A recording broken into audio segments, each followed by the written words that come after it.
Bonjour tout le monde. Dans le cadre de la révision pour les premières années, pour le programme première année, donc après avoir vu plusieurs projets, on a commencé par le texte expositif, censé être le texte scientifique qui a une visée informative, visée communicative informative. On a vu aussi le dialogue. Sa visée, c'est faire connaître son idole, sa star préférée. On a passé aussi, on a vu la lettre ouverte. On a vu les différents types de lettres et on a vu aussi le texte argumentatif. On a dit que le texte argumentatif a une visée communicative, c'est convaincre et persuader. Maintenant, aujourd'hui, on va voir le projet 3, c'est le récit en général. On va voir le récit réel et le récit fictif. Pour le récit réel, on va voir le fait divers. Et ensuite, après, on va voir la nouvelle réaliste, on va voir le récit fictif, entre autres la nouvelle réaliste. D'abord, on commence par le fait divers. On a dit que le fait divers, c'est un événement réel, c'est un récit réel. C'est des événements qui se passent quotidiennement, qui font partie de notre vie quotidienne. Donc, c'est un article de presse, c'est un article de journal. Il peut être un accident, il peut être une catastrophe naturelle, inondation, tremblement de terre, etc. Il peut être un effet, des dégâts, vol de portable, vol à main armée, vol avec une arme blanche, etc. Saisie de drogue, voilà, par la gendarmerie nationale, etc. On a vu plusieurs types de ce fait divers, de ce type, pardon. Et un fait divers, il peut être un fait insolite, un fait bizarre, un fait qui ne se passe pas tous les jours. On va voir au fur et à mesure des exemples concernant chaque rubrique du fait divers. Le fait divers, c'est un fait de société. C'est un article de presse. Donc, ses caractéristiques, c'est d'abord bel et bien le titre qui est écrit en caractère gras pour attirer l'attention des lecteurs. On a pris le titre, on a ce qu'on appelle le chapeau qui va nous donner une idée, un résumé de l'article en question. Après le chapeau, il n'est pas obligatoire, il est facultatif. Parfois on le trouve, parfois on ne le trouve pas. On a aussi les initiales de l'agence de presse. Au début de chaque article ou bien de chaque fait divers, on a des initiales concernant les bureaux de l'information, APS, Reuters. Pour montrer que l'information qui est dans l'article en question, vient d'un bureau ou bien des agences de presse crédibles et sûres, quoi. Après, on a l'article en question. Donc, l'article est écrit sous forme de colonne. Généralement, cette forme d'écriture, ça veut dire la forme de colonne, on la trouve dans les journaux, dans les magazines, les revues, etc. Voire même les journaux électroniques au niveau de l'Internet. Cette forme d'écriture, elle est là pour faciliter la tâche au lecteur. Et à la fin de chaque article, on a le nom du journal et la date de la publication de l'article en question. Alors même, on peut voir même le nom du journaliste qui a écrit cet article, ou bien des pseudos pour certains journalistes. Le fait divers, il peut être classé dans 3 rubriques. Un fait divers peut être méfait, dégâts, voilà, peut être un accident, peut être une catastrophe naturelle, comme il peut être un fait insolite. Voilà. La grammaire, ou bien les points de langue qui marchent avec, ou bien qui vont avec ce type de texte, le fait divers. On a vu la transformation passive, la voix active et la voix passive.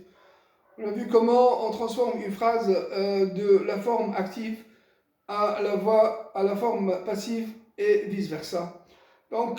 Pour transformer de la voix active à la voix passive, il faut le sujet, le verbe et le COD, le complément d'objet direct.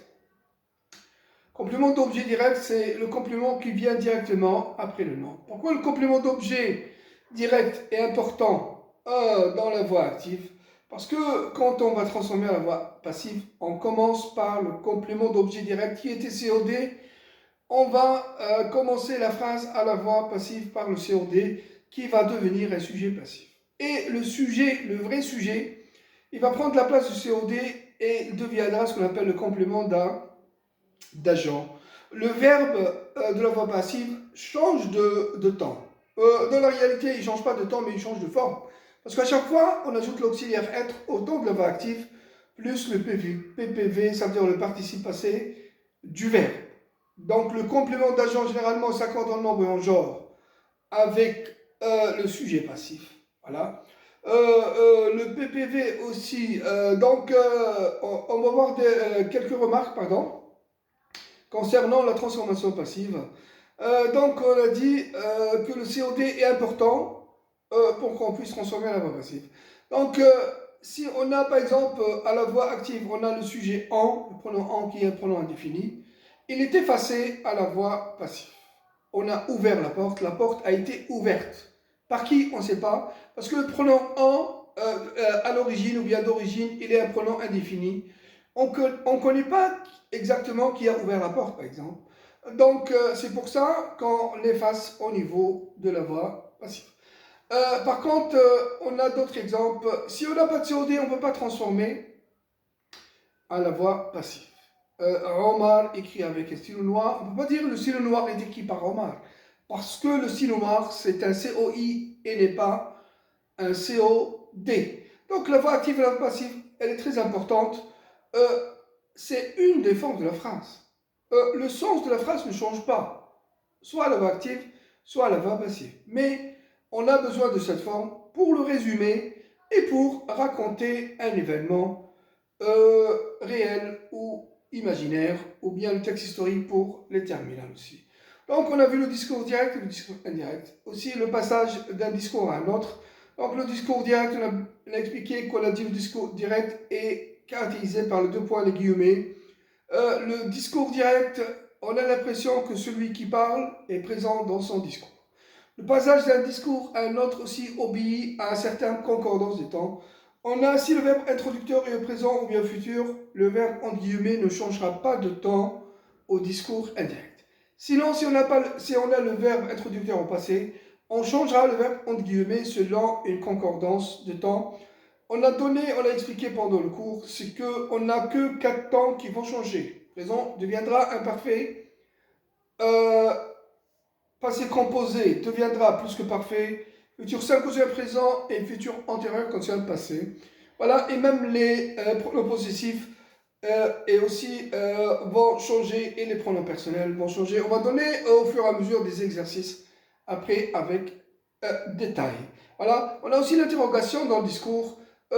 Si on a une question entre guillemets, donc si on a par exemple une question par inversion de sujet de verbe, au niveau de D, c'est-à-dire le discours indirect, cette question, on va remplacer les guillemets et deux points par que, mais ici on va pas mettre que, mais on va remplacer l'inversion du sujet du verbe par le pronom si. Donc on va donner ça aussi sous forme de tableau, et même les indicateurs de temps et de lieu changeront aussi. Donc rapidement, on a vu aussi le nom d'agent. Le nom d'agent, c'est le nom ou bien c'est celui qui fait l'action du verbe. Voilà. Trafiquer, trafiquant. Incriminé, criminel. Voilà. Voler, voleur, etc. Donc les noms d'agents, généralement, se terminent par EUR ou bien ANT. EUS pour féminin, entre pour le féminin.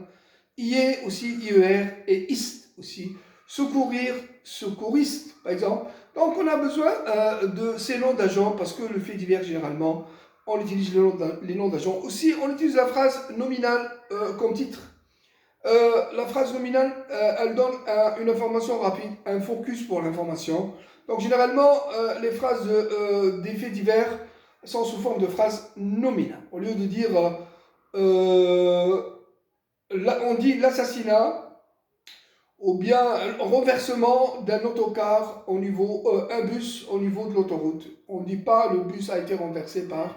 Donc on utilise la phrase nominale au lieu de dire la phrase verbale parce que la phrase nominale, elle donne l'information plus rapidement que la phrase verbale. Donc la nominalisation, c'est transformer les verbes en noms. Généralement, on ajoute l'opération de suffixation, âge, aiment, action, etc. Certains verbes n'obéissent à aucune règle de suffixe-action. Par les paroles, acheter, achat, assassiner, assassinat, donc c'est à voir avec la suffixation.